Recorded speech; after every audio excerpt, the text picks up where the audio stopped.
there's two options. There's option A, you get into really, really, really bad trauma, you end up on really high-level medications for the rest of your life, and not very functioning, unfortunately. Or there's option B, which when I didn't even know was an option, it wasn't even something that was in my awareness. I got lucky.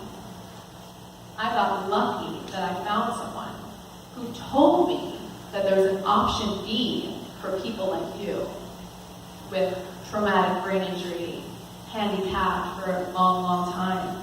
Is it called EMDR? So there is EMDR. She mentioned it's called EMDR. EMDR is a hypnotic technique that works with the subconscious mind for instances of trauma. There's a number of hypnotic techniques in the hypnosis umbrella, NLP, EMDR, and all these acronyms. The idea with that is, yes, when it comes to deeper level movement of any type of healing, you want to work with the subconscious. So EMDR is a hypnotic technique, definitely, for trauma. So it ends up, I start becoming fascinated with this world. I go back into my old world of work. I never thought about it. I used to be a reporter on television, completely opposite spectrum, And then another opportunity came up where I was reintroduced to hypnosis, and I decided that this is the level and this is the work I wanted to get into. So I started studying, and then when I decided to become a hypnotist and jump into the abstract world of hypnosis and the healing arts, I also had to become an entrepreneur. I had to become a businesswoman out of nowhere. And it's interesting because it wasn't very scary for me, because I actually had this urgency within me, that I had this secret burning inside of me, that I had to tell every single person I knew that you do not have to suffer as a human. You don't. And there's ways to work with the mind that are actually quite simple and elegant and beautiful to upgrade our software. We can all do it. In fact, the interesting part is now I've been doing this for about 7 years, and my next venture is I'm going to begin teaching people how to do this, because I can't be the one to work with disease and the mind. I'm a huge advocate now of not only teaching, I'll tell you what, there's a par in medicine nowadays, and I think all of us are starting to learn that you can't just pop a pill anymore and feel better, because unfortunately it'd be amazing if there was long-term sustainable results. That would be awesome if you could just take a medication and it works forever and ever and ever. But unfortunately, there's side effects. It stinks. It'd be amazing. But unfortunately, there are other things that the medical world does not take care of. So a lot of doctors will tell you nowadays that what flares up chronic illness and autoimmune reaction, there's diet, which is lifestyle-based. But the biggest thing, I would say 90% of what creates a flare-up in the physical body is stress. Every doctor will tell you that now. But the missing piece here is they will not tell you, they don't tell you that sustainable, permanent way of going into your inner world and removing the stress. Because no one knows, unfortunately. So the idea is you can meditate, which is amazing. I advocate for everyone to learn how to meditate. But if your world is filled with anxiety and stress from things you don't even know that are going on in the subconscious, try sitting down for 10 minutes. It's hard. I only started meditating a year ago. I'm like, this is my job. So the idea here is there is this par and these mystery illnesses that are coming up these days. Like, these are lifestyle illnesses, chronic fatigue, fibromyalgia. Doctors will tell you that nowadays, that these mystery illnesses are a conglomerate, a storm of mind, body, spirit offset. The food we eat, unfortunately, is not that great anymore. We're not digesting nutrients. The stress in our lives, compared to generations ago, the amount of stress we have in one day. Every time we get a text message, we're pinged. Our cortisol is because we feel we have to respond immediately. I deal with it too. I feel like there's an urgency in life of every little aspect of stress. Okay. So that's that. So my biggest advocacy nowadays is I'd like to begin teaching other practitioners how to do this work, other hypnotists, because there's even a par in hypnosis. Most hypnotists will do lifestyle and stress, smoking, stress, and weight loss. But for some reason, if we know that you quit smoking in a couple sessions working with a hypnotist, for some reason that's famous, we know that. I don't know why people are not making the leap that if you can use hypnosis for smoking, why are we not using hypnosis for depression? Why are we not using it for anxiety? Why are we not using it for mind, body, physical distress? So that's my biggest advocacy, and that's what I teach a lot about, is like how do we do that? And also to teach individuals, not only practitioners, teach individuals in the moment, emotional distress, how to process our emotions. If we all have 2 tools daily that we can just hang out with, we'd all feel better. So just like the fact that our blood flows, we blink, we breathe, that's all autonomic functioning. So I like to say that so much is going on underneath the surface that is automatic. Our behaviors, our emotions, our addictions, our physical ailments, and even eating behaviors, they are also going on underneath the surface. They're autonomic functioning. And if you want to change that, those deep behaviors, there is no other option but to work with subconscious. You kind of have to. With EMDR, with NLP, with these really interesting techniques that are hypnotic. So that's imprinting. I'll give you an example. There was a girl I was working with, let's just give a generic example. You're young, you're 7 years old, and you're in a classroom. And you raise your hand, the teacher asks a question, you raise your hand, you say the wrong answer. All of a sudden, in that classroom, as the 7-year-old, you make an imprint. I am stupid. Unfortunately, that's an imprint that gets stuck maybe for the rest of your life from being a 7-year-old that's just hanging out in the classroom that had really good intentions to answer the question. So that's an imprint. Another example, I was working with a girl for weight loss. I do this interesting technique called the Hypnoband, which is like hypnotic gastric bypass surgery. Yeah, it's amazing. It's very, very cool. So it's called the Hypnoband, and I've worked with people that have had gotten a gastric bypass. But guess what? If you're still an emotional eater, even if your stomach is this big, you're going to drink 3 liters of Coca-Cola every single day because you still have that addiction.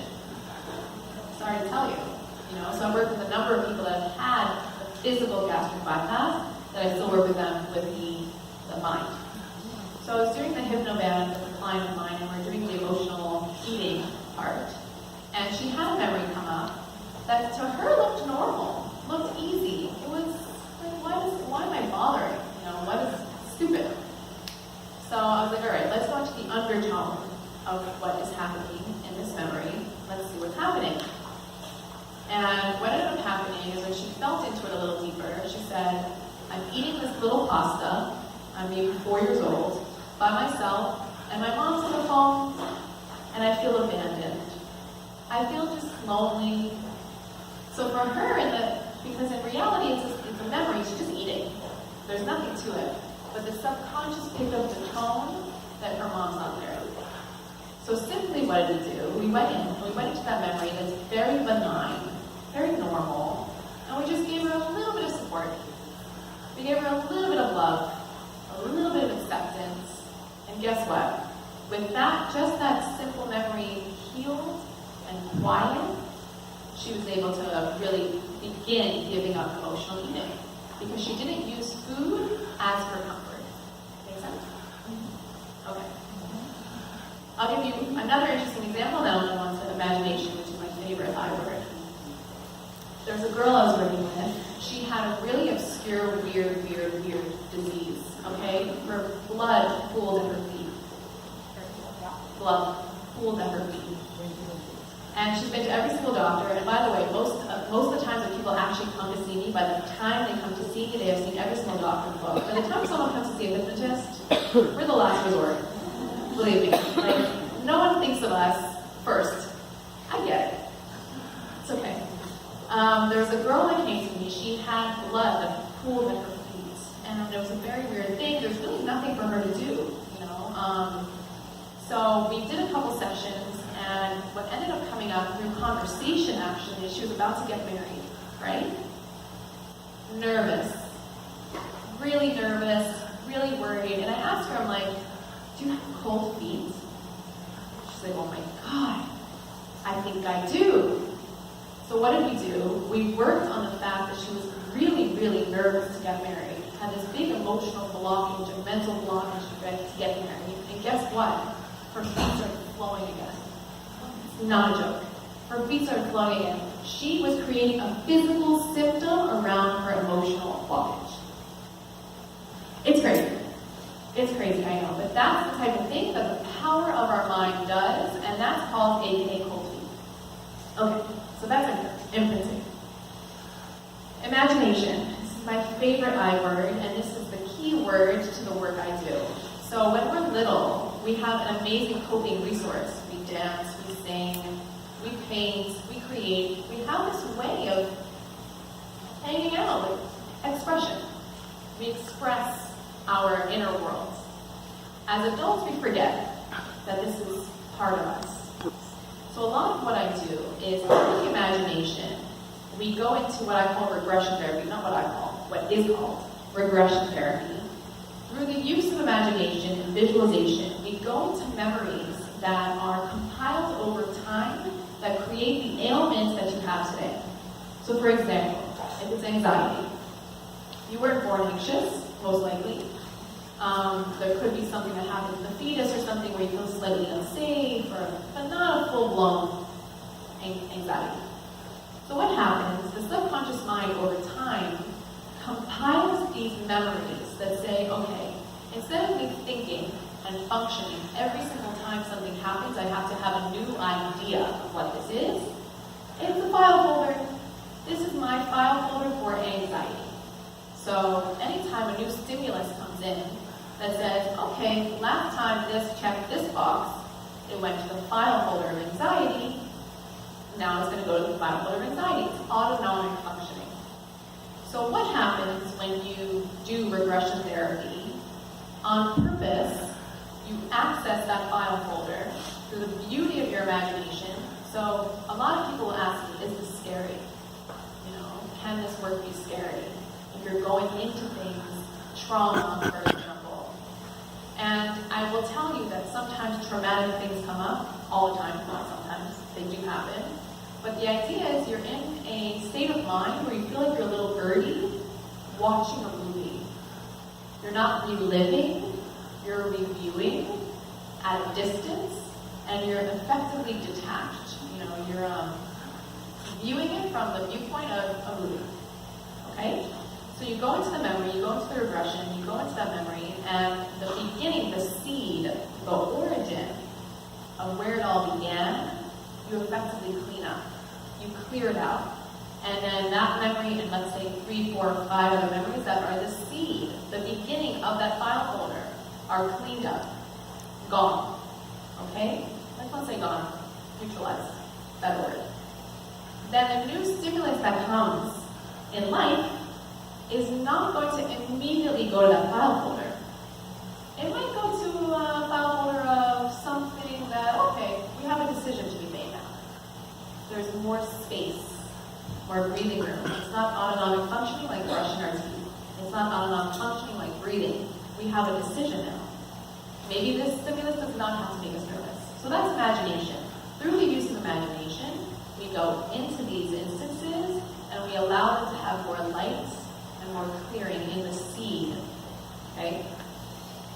So that's imagination. And that brings us to intuition, the third I word. All of us have it.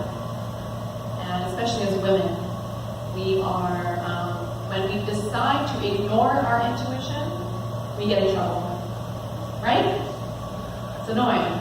How many times have you wanted to just stick with something and not follow your intuition because it's just uncomfortable and you just would rather be comfortable, but your intuition says, make a left, don't go straight. Alright, so intuition. The idea here is when you're clear inside, when you're cleaned up, when your subconscious mind is just this beautiful vessel of what it can be, which is clear and clean and just precise, your intuition becomes 100 times stronger. You know what's good for you. You know what's great for you. Even when it comes to eating, instead of eating because